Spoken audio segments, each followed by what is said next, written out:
You are paying more for gas right now than you have in years. In some states, prices have jumped over 20% in just a matter of days. The Strait of Hormuz, the narrow waterway that 1/5 of the world's oil passes through every single day, has been effectively shut down. Iranian drones are targeting tankers. Saudi Arabia's massive Ras Tanura refinery has gone dark.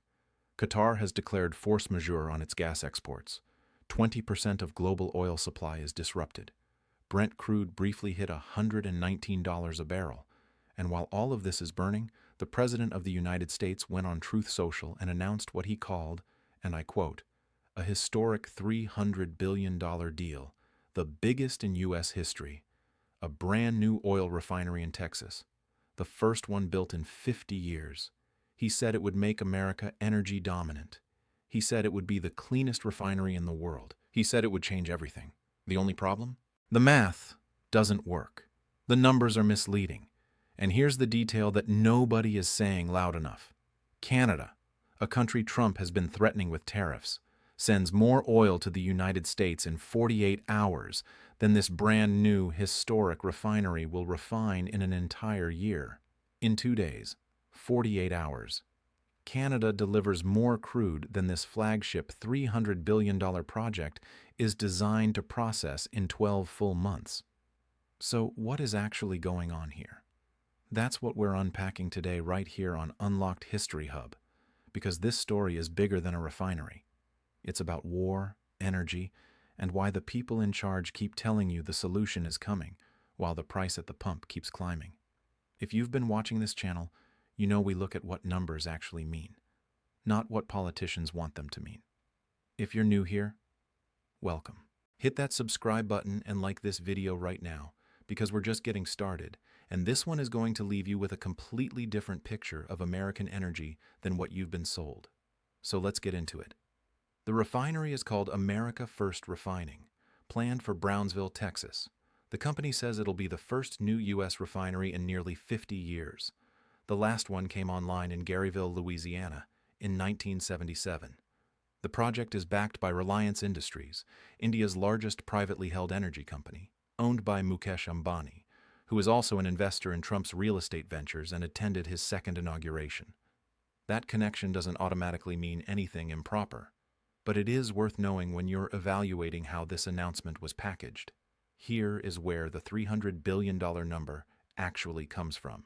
The company's own press release says the refinery will purchase and process 1.2 billion barrels of shale oil over 20 years, valued at $125 billion.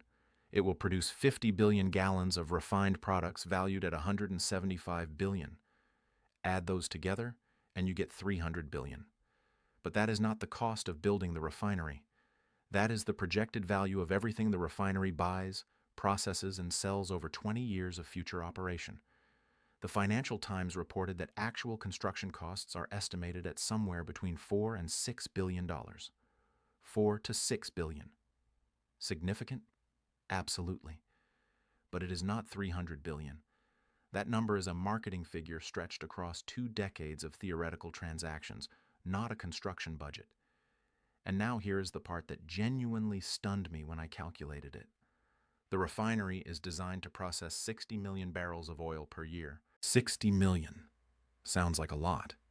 Until you compare it to what Canada is already quietly delivering to the United States every single day without any announcements, without any Truth Social posts, without any headlines. Canada exports approximately 4.3 million barrels per day to the U.S. That's the current rate from Canada Energy Regulator data. At that pace, in just 48 hours, Canada delivers roughly 8.6 million barrels to American refineries. More than this brand new flagship refinery is built to handle in an entire year.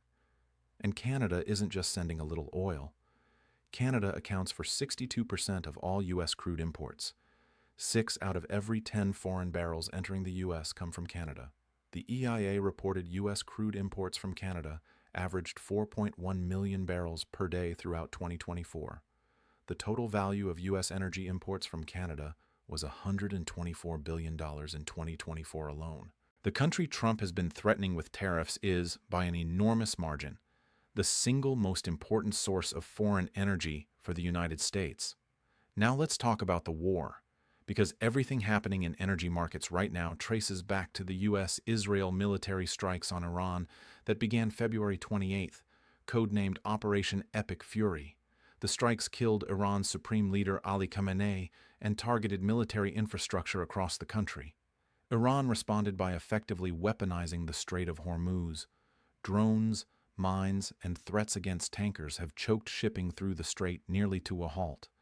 Kuwait, Iraq, Saudi Arabia, and the UAE collectively cut production by around 6.7 million barrels per day. Qatar's force majeure on LNG affects 20% of global liquefied natural gas supply. European natural gas prices nearly doubled. Gas prices in the United States jumped 48 cents per gallon in a single week, from around $2.98 before the war to $3.58 today. In California, drivers are paying over $5.30. U.S. crude has risen roughly 42% from pre-war levels. And this isn't just gas. Every sector that moves goods moves them on diesel. Food, medicine, electronics, all getting more expensive. For developing nations, this is becoming a genuine crisis. The Philippines sources 96% of its oil from the Persian Gulf. Vietnam, 87%. The peso has already dropped. Djibouti's finance minister warned that small nations dependent on maritime trade risk being pulled into economic collapse as the shockwaves spread. The IEA made an unprecedented move this week. Member countries agreed to release 400 million barrels from emergency reserves, the largest such release in history. The U.S. is contributing 172 million barrels from the Strategic Petroleum Reserve. It should have pushed prices down. Instead, Brent Crude bounced back above $100, because reserves are a painkiller, not a cure. They buy days, maybe weeks. They don't reopen the Strait of Hormuz. They don't stop the drones. And here is what I believe, stated plainly as my own opinion. The $300 billion refinery announcement was a political move designed to create the feeling of action in the middle of an energy crisis. The timing, announced during peak public anger over gas prices, framed as the biggest deal in American history, is not coincidental. A $4 to $6 billion refinery that won't break ground until mid-2026, won't be operational until 2029 at the earliest, and will process less oil in a year than Canada delivers in 2 days, does nothing for the person filling up their tank this week, and calling it $300 billion when the actual construction cost is a fraction of that doesn't serve the American public. It inflates a legitimate but modest infrastructure project into something it is not. I want to be fair. The U.S. genuinely does have a mismatch between its light shale crude production and its refining capacity, which is mostly built for heavier grades like what Canada produces. There is a real industrial argument for a refinery designed specifically for Permian Basin shale oil. That argument is valid, but it should be made with honest numbers and a realistic timeline, not inflated into something that sounds like an immediate solution to a crisis that is happening right now. In my view, what this moment actually demands is an honest national conversation about energy vulnerability. The U.S. produces massive amounts of oil. It is a net exporter of petroleum. And yet, because oil is priced on the global market, every American consumer still pays more when the Strait of Hormuz is disrupted. Domestic production does not insulate you from global price shocks. That is the fundamental reality that no refinery announcement changes. The only countries partially shielded from this chaos are ones that have invested heavily in alternatives, in storage, in strategic partnerships that don't run through the most geopolitically volatile waterway on Earth. Here's what I think comes next. If the Iran conflict runs beyond another 2 to 3 weeks without meaningful shipping resuming through the strait, prices will test $120 again. The reserve release provides temporary relief only. Inflation will climb further. The Fed's rate decisions become entangled with a military operation thousands of miles away, and voters, already angry about costs, will keep looking for simple answers to a complex problem. Which is exactly when misleading headlines about $300 billion deals do the most damage. The real story of American energy security in 2026 is not a new refinery in Brownsville. It's the 4 million barrels per day crossing quietly from Canada.